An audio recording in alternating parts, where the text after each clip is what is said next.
नमस्ते, Sebastian लुसिडो 5 minute fresh start में आपका स्वागत है। मैं जेम्स 2 पद 14 में हूँ और ये कहता है, क्या लाभ है मेरे भाइयों यदि कोई कहता है कि उसके पास विश्वास है लेकिन उसके पास कर्म नहीं है, क्या विश्वास उसे बचा सकता है? वास्तव में क्या लाभ है यदि कोई भाई, यहाँ एक ईसाई, कहता है कि उसके पास विश्वास है लेकिन उसके पास कर्म नहीं है, क्या उसका विश्वास उसे बचा सकता है? यदि कोई भाई या बहन नग्न और भोजन से वंचित है और आप में से कोई उनसे कहता है शांति से जाओ, गर्म रहो और भरपूर रहो, लेकिन आप उन्हें शरीर के लिए आवश्यक चीजें नहीं देते, तो इसका क्या लाभ? इसी प्रकार यदि विश्वास के साथ कर्म नहीं है तो वह मृत है। तो उस प्रश्न का उत्तर नहीं है। बिना संबंधित कार्यों के विश्वास का मतलब है कि आपके पास बिल्कुल भी विश्वास नहीं है। अब हम विश्वास की परिभाषा तय नहीं करते, भगवान करते हैं, बाइबल करती है। अगर मैं आपसे प्रेम कहूं तो आपकी एक परिभाषा होगी, लेकिन भगवान की एक परिभाषा है और हमें भगवान की परिभाषा के साथ जाना होगा।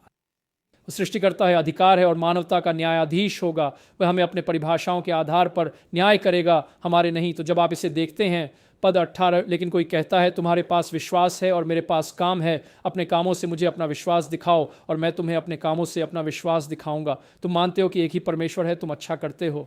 यहाँ वह कह रहा है, श्रेय, तुम कहते हो कि तुम्हारे पास विश्वास है, मुझे अपने कार्य दिखाओ। मेरे पास विश्वास है और तुम मेरे कार्य देख सकते हो। देखो, हम अपने कार्यों, अपनी बातों, अपने जीवन के तरीके से विश्वास को देखते हैं। तो जब बाइबल कहती है जब प्रकाश बनो या अपना प्रकाश चमकाओ या नमक बनो या फल लाओ, तो इसका मतलब है अपनी आस्था को दुनिया के सामने दिखाओ।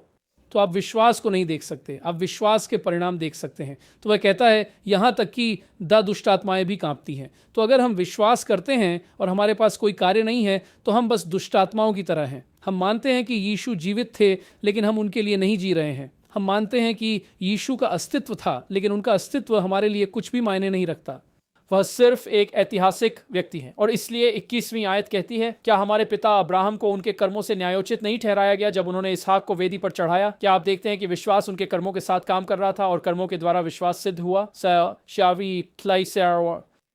और शास्त्र पूरे हुए कहते हुए अब्राहम ने परमेश्वर पर विश्वास किया और यह उसके लिए धार्मिकता के रूप में गिना गया। तो अब वह यहाँ कह रहा है कि परमेश्वर ने उसे अपने पुत्र इसहाक को बलिदान के रूप में चढ़ाने का आदेश दिया।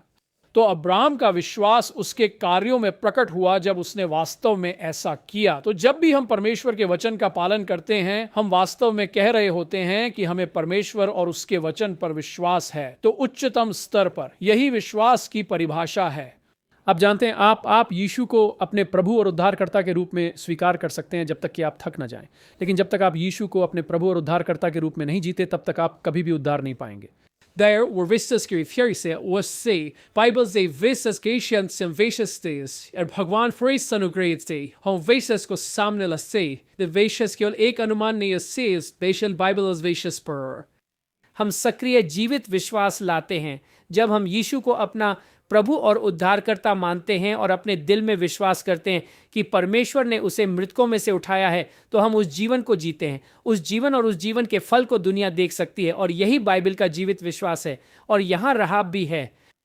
इसलिए हमें केवल बोलना बंद करना चाहिए और करना शुरू करना चाहिए। वचन का करने वाला बनो, केवल सुनने वाला नहीं। मत्ती 7 कहता है, उस दिन कई लोग मुझसे कहेंगे हम प्रभु प्रभु ऐसे, और वे स्वर्ग में प्रवेश नहीं करेंगे क्योंकि उन्होंने पिता की इच्छा पूरी नहीं की, लेकिन उन्होंने कहा फिर मैंने यह किया, फिर मैंने वह किया।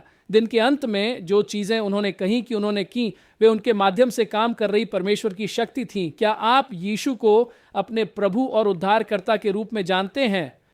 संक्षिप्त उत्तर यह है, हम आपके जीवन का मूल्यांकन कैसे कर सकते हैं? क्या हम आप में यीशु को देखते हैं? क्या हम आप में यीशु के कार्यों को देखते हैं?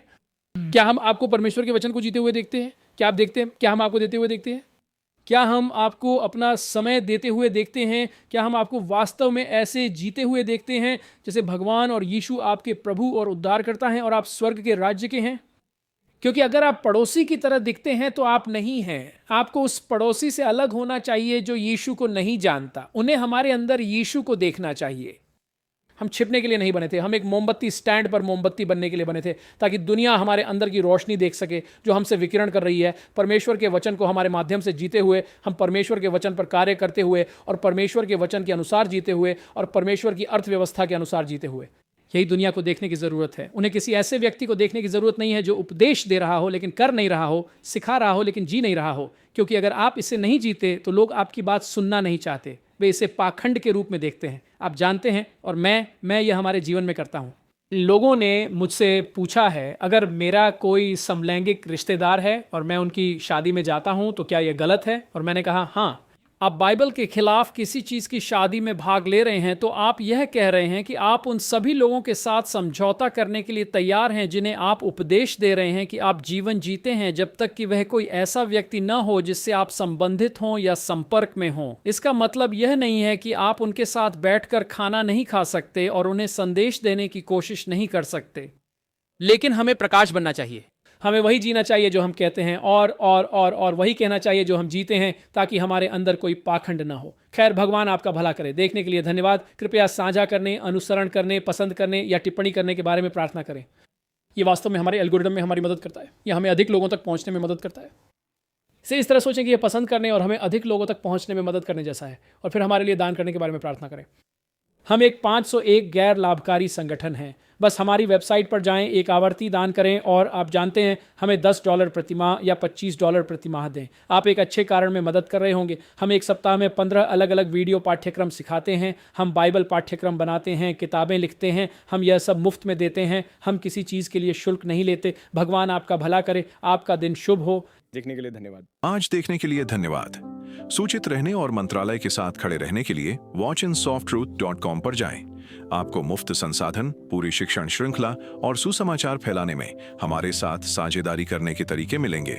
आज ही watchandsofttruth.com पर दान करें।